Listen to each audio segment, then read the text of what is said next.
Certo, então nós falamos um pouquinho da anatomia, uma anatomia assim, só para a gente relembrar que é uma anatomia importante para o entendimento do nosso assunto hoje. Agora, então, vamos falar realmente dos procedimentos cirúrgicos. Vou falar então aqui de alguns termos, se você ainda não teve a parte de cirurgia, se você já teve, para a gente relembrar. Então, são três termos que têm relação com o nosso assunto de hoje. Primeiro termo, celiotomia. O que quer dizer celiotomia? A celiotomia quer dizer o acesso ao abdômen, acesso ao interior do abdômen. Então, quando eu abro o abdômen, eu estou fazendo uma celiotomia. Não estou falando aí, quando eu falo celiotomia, eu não estou falando qual o acesso, por onde eu estou abrindo. Independente de onde você for abrir, celiotomia é a abertura do abdômen.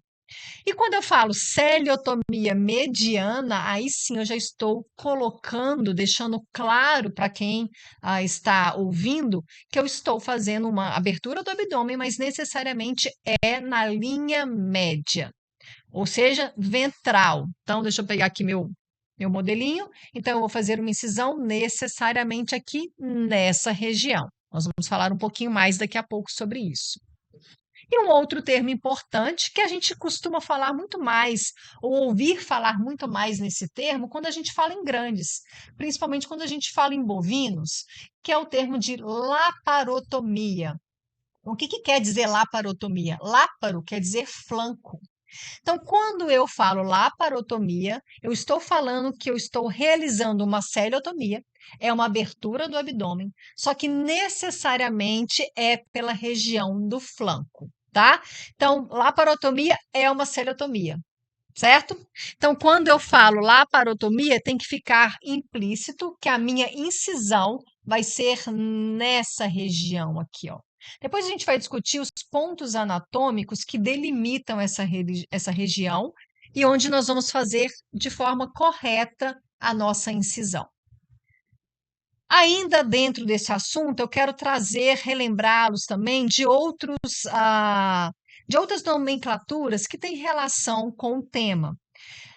Não sei se vocês se lembram, mas o abdômen ele pode ser dividido em três regiões, tá? Você imagina pegando o abdômen de um animal, aqui independe da espécie, e divide esse abdômen em três regiões. Nós temos então aqui dividido. Essa primeira região, o limite dela é a região o limite das costelas, né? Da última costela. E aqui a terceira região aqui, que é essa mais abaixo que eu estou sinalizando, o limite dela seria a asa do ilho. Então, vamos relembrar, essa primeira região aqui, ó, ela é chamada de região epigástrica. Que órgãos que a gente tem aí nessa região? Né? Que órgãos eu acessaria nessa região epigástrica? Nós temos aí principalmente o fígado, a vesícula biliar, o estômago, certo? O diafragma também você acessa por essa região, está nessa região. A região mesogástrica, que é essa região abdominal média, onde a gente tem aí a grande parte do intestino delgado, que nós temos também os rins nessa região. E a última região é a região abdominal caudal, que é a região hipogástrica, onde a gente tem aí, no caso dos machos, nós temos a próstata, nós também temos o intestino grosso, nós temos também a bexiga. No caso das fêmeas, a gente tem o útero, né? Nessa região. Então, agora vamos falar um pouquinho da laparotomia, do flanco. Qual que é a região do flanco? Como que eu delimito a região do flanco? Nós temos dois pontos principais para delimitar essa região. O primeiro deles é a última costela, né, o último par de costelas. Lembrando que a cadela e a gata, elas têm 13 pares de costelas. Então, esse aí que eu estou delimitando, que eu estou apontando aí, seria a 13ª costela. E outro ponto anatômico que delimita a região do flanco é a asa do ilho, como está sendo apontado aí na figura. Então, essa região aqui é que é a região, ó, é que é a região do flanco, que é a região onde a gente vai fazer a nossa cirurgia, quando optarmos por fazer a laparotomia para fazer a ovários-esterectomia. Ainda dentro disso, e ainda relembrando um pouquinho da anatomia, eu trago essa figura aí, olha, super importante. Essa figura é como se você estivesse pegando o cão e fazendo um corte nesse sentido. E olhando, imagina que eu cortei o cão nesse sentido e estou olhando nessa localização, tá?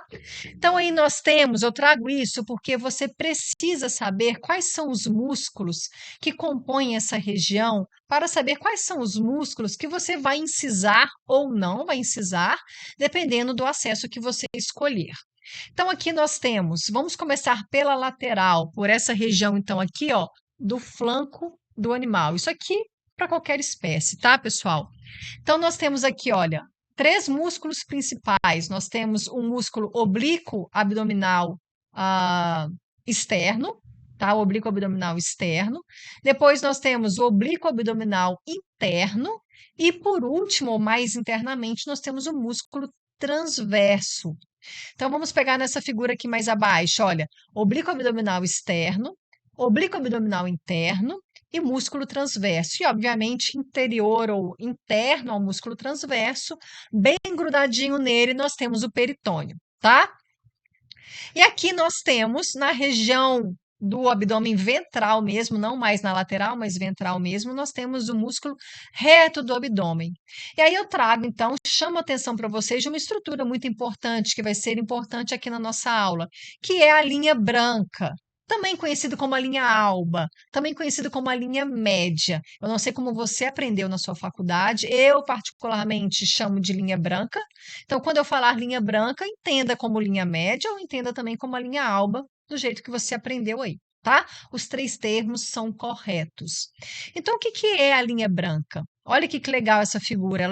Ela nos mostra que a linha branca, ela é uma estrutura fibrosa, pouco vascularizada, que nada mais é do que a aponeurose, ou seja, ela é formada pela junção das aponeuroses desses quatro músculos que eu acabei de falar. Ou seja, a fáscia desses músculos se prolongam e formam uma linha branca. Então, acompanhe aqui comigo, olha, a fáscia desses três músculos laterais se juntam aqui com a fáscia do músculo reto abdominal e forma a linha branca. Então, guarda isso. A linha branca, que é importante para o nosso assunto de hoje. A linha branca é uma estrutura pouco vascularizada.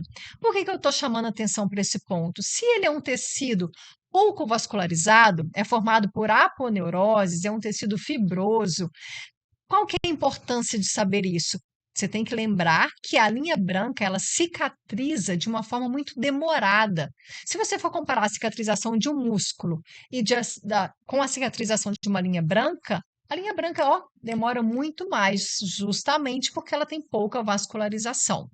Agora, o músculo, que é muito vascularizado, a cicatrização dele é muito rápido quando comparado à linha branca, tá? Então, vamos começar a falar do primeiro acesso. É o mais comum. É um acesso que não é só utilizado para ovário-esterectomia, é um acesso também que você pode utilizar para uma cistotomia, você pode utilizar por uma enterotomia. Então, é um acesso que você usa para fazer a grande maioria, ou mesmo quase todas as cirurgias relacionadas ao abdômen, que é a celiotomia mediana. Como eu já disse, quando eu disser celiotomia mediana, necessariamente a abertura do meu abdômen deve ser através da linha branca. Por que mediana? Porque a linha branca ela está realmente no meio do abdômen ventral, certo? Então, aqui, olha, celiotomia mediana, eu vou fazer essa incisão, incisando somente a linha branca. Qual a vantagem desse tipo de acesso? Frente ao acesso do flanco, que nós vamos falar daqui a pouco. Esse tipo de acesso, pessoal, nós não temos um sangramento. Lembra que eu acabei de falar? A linha branca é pouco vascularizada, então não vai ter um sangramento. Se você, por um acaso, optasse por fazer uma incisão aqui, olha, nessa região. Deixa eu pegar aqui o marca-texto para mostrar para vocês. Se eu resolvesse fazer uma incisão aqui, ó, tá? Nessa região, pegando o músculo reto do abdômen, aí é muito perceptível, né? Músculo sangra muito mais. Por isso que a gente opta pela linha branca, que ela sangra muito menos. Mas há desvantagem, lembra? ela demora mais para cicatrizar. Mas isso não inviabiliza, né? Tanto que é o procedimento que a gente mais utiliza, realmente a variesterectomia é pela linha média. Então, aí, eu trago a imagem.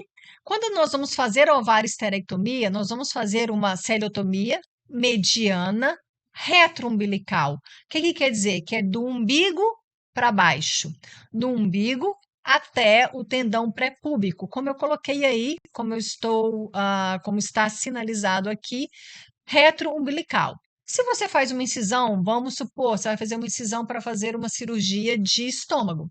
Aí a incisão seria uma serotomia mediana, só que pré-umbilical, ou seja, do umbigo para cima. Do umbigo para baixo é a retroumbilical, que é a que nós vamos utilizar. Aqui eu trouxe uma imagem, é uma imagem de cadáver, de peça, tá? Só para deixar a colocado, então, que a linha branca ela tem esse nome branca ou alba, porque ela realmente é uma linha branquinha. Ela pode ter uma espessura um pouquinho, ela pode ser um pouquinho mais estreita, um pouquinho mais larga, dependendo da região do abdômen, certo? Então, ela aqui, ó, ela bem no meio, por isso também que ela é conhecida como linha média, né? Porque ela está no meio do abdômen do animal, tá? Isso aqui, ó, independente da espécie, não é necessariamente cães e gatos. Então vamos lá, se eu vou optar por fazer uma celiotomia mediana, que é a mais comum, como que eu vou fazer essa incisão? Então, como eu disse, a incisão é retroumbilical, do umbigo para baixo.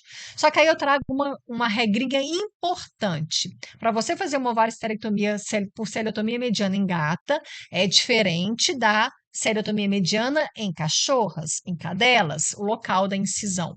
Então,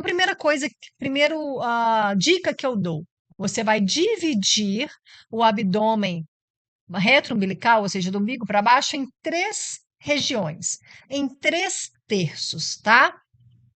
A cadela, a minha incisão é feita no terço superior. A gata, a incisão é feita no terço médio. Vou trazer aqui, então, vamos colocar isso realmente em prática, vamos visualizar isso, ó. Então, novamente aí um abdômen. Primeira coisa que você vai fazer é identificar o umbigo. Então, lembre-se, é sempre do umbigo para baixo.